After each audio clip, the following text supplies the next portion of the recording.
Assalamualaikum warahmatullahi wabarakatuh. Salam sejahtera bagi kita semua. Shalom, Om Swastiastu, Namo Buddhaya, dan salam kebajikan. Saya Lili Nayaka. Pada video ini kita akan membahas tentang perkembangan Pancasila dan masa ke masa. Tahukah kamu, Pancasila bukan hanya sebagai dasar negara, tetapi juga sebagai cerminan dari perjalanan panjang bangsa Indonesia. Seiring perubahan zaman, maknanya pun mengalami banyak dinamika yang mungkin menarik untuk kita pahami.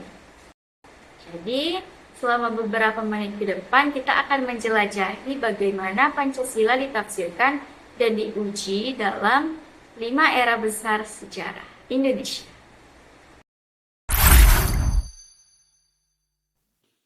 Pada masa awal kemerdekaan, Pancasila lahir dari sidang BPUPKI dan disahkan pada 18 Agustus 1945 bersamaan dengan Undang-Undang Dasar 1945.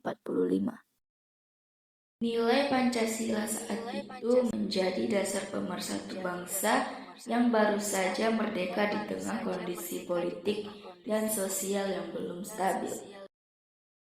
Setelah pengakuan kedaulatan dari Belanda, Indonesia sempat berubah menjadi negara federal dengan nama Republik Indonesia Serikat.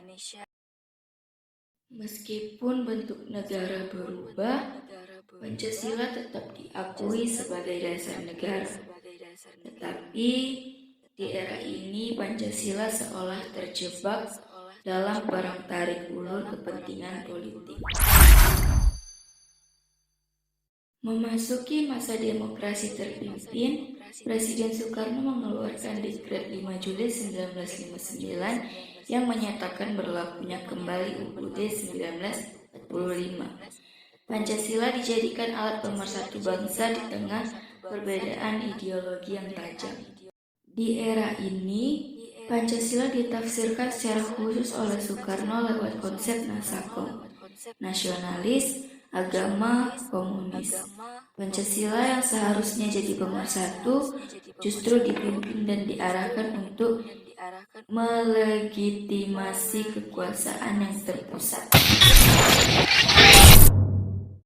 Setelah jatuhnya Orde Lama, pemerintahan Orde Baru di bawah Presiden Soeharto menjadikan Pancasila sebagai asas tunggal bagi seluruh organisasi sosial dan politik. Pemerintah menekankan pentingnya pengamalan nilai Pancasila melalui program P4 atau Pedoman Penghayatan dan Pengamalan Pancasila. Sayangnya, pada masa ini, Pancasila sering digunakan sebagai alat kontrol politik, sehingga kebebasan berpendapat menjadi terbatas.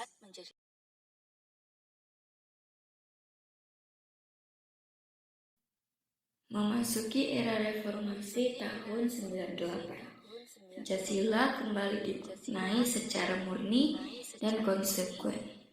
Kini, Pancasila tidak lagi dijadikan alat kekuasaan, melainkan dasar moral untuk memperkuat demokrasi, menegakkan kebebasan, dan mewujudkan keadilan sosial bagi seluruh rakyat Indonesia. Tantangan kita sebagai generasi muda adalah menjaga agar nilai Pancasila tetap hidup dan relevan di tengah derasnya arus globalisasi dan teknologi. Perjalanan Pancasila adalah cerminan perjalanan bangsa ini. Dari alat pemersatu jadi bahan perdebatan, sempat jadi alat kekuasaan, hingga kini menjadi ideologi terbuka. Tugas kita adalah memastikan Pancasila tetap relevan dan membumi. Terima kasih sudah menonton.